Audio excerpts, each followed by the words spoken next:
यही जिस क्रिया को अभी हम सब कर रहे थे, प्रत्येक समर्थ गुरु की अपनी अलग अलग विधि होती और उन विधियों के माध्यम से साधक जब अपनी साधना को नियमित करता है तो धीरे धीरे उसकी चेतना में वाइब्रेशन जा रहा है। धीरे धीरे उसकी चेतना का विकास होने लगता है और वह अपनी शरीर चेतना से ऊपर उठ जाता है और शरीर चेतना से ऊपर उठकर एक दिन अपने वास्तविक चेतना को प्राप्त कर लेता है, जिसे हम सब दिव्य चेतना कहते हैं। और इस मनुष्य योनि में आने का उद्देश्य भी यही है और एक समर्थ गुरु यही बताता है कि तुम इस शरीर के रहते रहते अपनी चेतना का इतना विकास कर लो कि जिस दिन इस संसार से तुम विदा होने लगो तो तुम्हें इस शरीर का कोई दर्द, कोई भान न रहे और इस शरीर के छोड़ने पर तुम वास्तव में गुरु के धाम को पहुंच सको, परम धाम को प्राप्त कर।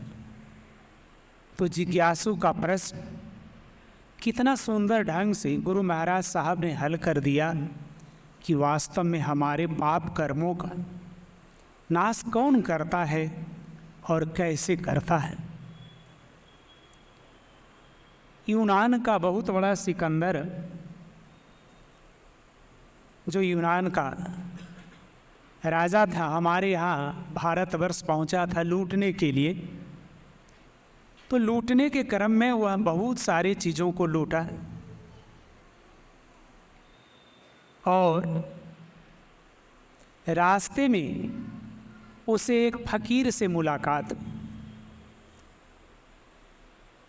फकीर के हाथ में एक चमचमाता हुआ वस्तु था, जिस वस्तु को देखकर सिकंदर बड़ा आश्चर्यचकित हुआ और दौड़कर उस फकीर के पास पहुंचा और पूछा कि आपके हाथ में क्या है जो इतना रोशनी कर रहा है, इतना चमक रहा है। तो उस फकीर ने कहा कि तुम्हें मैं यह नहीं बताऊंगा कि यह क्या चीज़। सिकंदर बड़ा असमंजस में पड़ गया कि बिना इस चीज़ को जाने हुए हम आगे बढ़ेंगे नहीं। बहुत देर फकीर के पास बैठा रहा और कोशिश करता रहा कि कभी प्रसन्न हो जाए और बता दें कि इनके हाथ में इतना चमकता हुआ क्या चीज़ है। बहुत देर के बाद काफ़ी अनुनय विनय जब किया सिकंदर ने, तो उस फकीर ने कहा कि तुम जितना सामान लूटे हो उस सारे सामान को यदि तराजू के हम एक पलड़े पर रख दें और दूसरे पलड़े पर इस वस्तु को हम रख दें जो चमक रहा है, तो तुम्हारा सारा लूटा हुआ सामान उटंग हो जाएगा और यह वस्तु भारी पड़ जाएगा। सिकंदर को विश्वास नहीं हुआ कि फकीर सच बोल रहा है। तो सिकंदर ने कहा कि ऐसा सचमुच में है? तो फकीर ने कहा कि हाँ सचमुच में है। तब क्या करना होगा? तो फकीर ने कहा कि तुम्हारे पास यदि कोई तराजू है कोई सा बड़ा सा तो ले आओ, नहीं है तो तुम कारीगर को आदेश करो, कारीगर बनाए बहुत बड़ा तराजू और ऐसा तराजू बनाए कि तुम्हारे लूटे हुए सारे सामान को एक पलड़े पर रखना है और दूसरे पलड़े पर ये इस वस्तु को रखना है। तो सिकंदर दौड़ा दौड़ा बाजार की तरफ गया और जा कर के उससे कारीगर से कहा कि जितना जल्द हो सके जो सबसे बड़ा से बड़ा तराजू बना सकते हो उस तराजू को तुम तैयार कर दो। ऐसी ऐसी बात है, एक फकीर के पास हमें जाना है और इन सारी वस्तुओं को जिसे मैंने लूटा है उसको एक पलड़े पर रखना है, दूसरे पलड़े पर उस चमचमाती हुई चीज़ को रख। तो सिकंदर के आदेशानुसार उसने तैयार कर दिया और उस बड़े तराजू को गाड़ी से लाकर फकीर के पास लगाया गया। एक पलड़े पर सिकंदर का सारा लूटा हुआ सामग्री को रखा गया और दूसरे पलड़े पर उस छोटी सी वस्तु को जो बहुत चमकीला था रखा गया। और देखता है कि तुला पर रखते ही संसार का जितना सामान था रखा हुआ उसका लूटा हुआ सब उटंग हो गया और इस चमाती हुई चीज का पलड़ा नीचे चला गया, भारी हो गया। सिकंदर का जो मस्तिष्क था वह बदहोशी की हालत में हो गया, बेहोश की जैसा, पागल की जैसा दिखने लगा। और फकीर कहता है कि समझ में आई बात कि इतनी चमचमाती हुई चीज का रहस्य क्या है। सिकंदर कहा मैं नहीं बुझ सका। तो फकीर ने कहा कि जब इतना प्रत्यक्ष ढंग से तुझे मैं दिखाया, करामात तो नहीं समझ सका। सिकंदर कहा कि नहीं। फकीर उठा और जा कर के सड़क पर से एक मुट्ठी धूल ले आया और उस धूल को इस चमचमाती हुई चीज पर रख दिया। चमचमाती हुई चीज पर जैसे ही वह धूल कर पड़ा वैसे उसकी सारी चमक फीकी हो गई।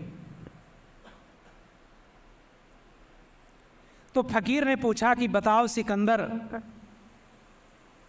अब भी बात तुम्हें समझ में आए है? फिर सिकंदर कहता है कि नहीं, मैंने इस रहस्य को नहीं समझ सका। तो फकीर ने कहा कि तुमने इस भारतवर्ष को लूटने में या संसार को लूटने में कितना समय, कितना पैसा, कितनों को जान लिया है, उसका पाप और फिर इन चोरी करने का सारा पाप से कितना बड़ा गट्ठर इकट्ठा किया, लेकिन कभी भी जीवन में तुमने अपने अंदर झांक कर नहीं देखा। यह जो चमचमाती हुई चीज थी, यह चीज तुम्हारे अंदर है, रखा हुआ है। वह चमचमाती हुई चीज आपके अंदर, हमारे अंदर, सबके अंदर है। स्त्री हो अथवा पुरुष हो, छोटा बच्चा हो, जवान हो या बूढ़ा हो, सबके अंदर वह चमचमाती हुई रोशनी रखा हुआ है। लेकिन एक भी आदमी उस रोशनी को देखने के लिए तैयार नहीं है, झांकने के लिए तैयार नहीं है। और दिन भर किसी न किसी प्रकार से हम अपने विषय वासनाओं के कुविचारों से इस रोशनी को ढक रखा है। हमारे अंदर जिस रोशनी को परमात्मा ने दिया है, उस रोशनी को हम ढक रखे हैं। किस चीज़ से? तो अपने वासनाओं से, अपने कुविचारों से, काम से, क्रोध से, लोभ से, मोह से, मद से, इससे ढक रखा है। हम सभी कहाँ समझ पाए उस चमचमाती हुई रोशनी को? अगर हम सभी समझ जाते तो निश्चित है कि अपना बेकार का समय जो किसी की चुगली में, निंदा में देते हैं, वह समय को हम सब अपने गुरु के सानिध्य में बैठना पसंद करते, अपने गुरु की बातों को सुनना पसंद करते, गुरु के सत्संग में जाना पसंद करते। लेकिन क्या अनपढ़, क्या गंवार, क्या स्त्री, क्या पुरुष, सब पढ़ा लिखा भी वही अनपढ़ की तरह बात करते। आओ, वो अनपढ़ व्यक्ति भी वही बात करता है, जबकि जान रहा है कि जब तक हम अंदर झांकेंगे नहीं, वह चमचमाती हुई चीज़, उतनी बेशकीमती चीज़ के रहस्य को नहीं समझेंगे। और जो ही इस रहस्य को फकीर ने सिकंदर को स्पष्ट किया, सिकंदर अपना माथा ठोकने लगा। सिकंदर अपना माथा ठोकने लगा कि अब फकीर ने तो सचमुच सही बात बताया कि इसको लूटने में हमने व्यर्थ इतना समय व्यतीत किया, इतना सामग्री हम जमा किया, इस सामग्री का हम क्या कर पाएंगे।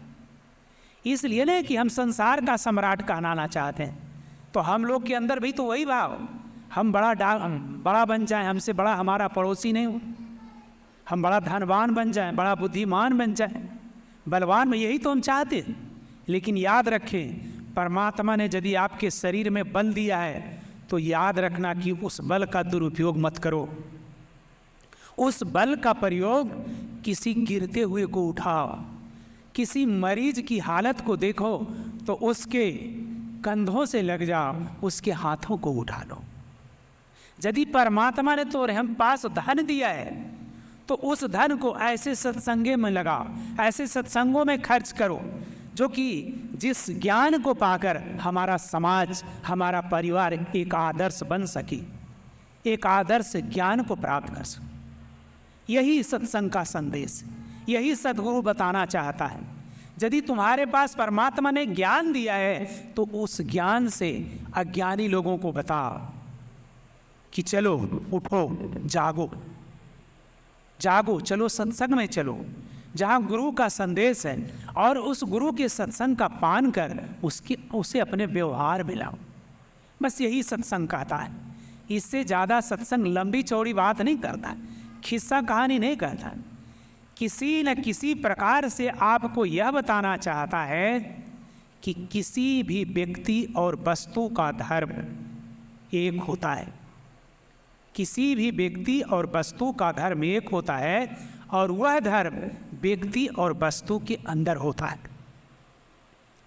वह धर्म कहाँ होता है? तो व्यक्ति और वस्तु के अंदर होता है। जैसे मिर्च का धर्म तीतापन मिर्च के अंदर है, नींबू का धर्म खट्टापन नींबू के अंदर है, ईख का धर्म मीठापन ईख के अंदर है, और मनुष्य का धर्म निज सत्य जो मनुष्य के अंदर है। लेकिन हम सब उसको खोजते कहाँ हैं?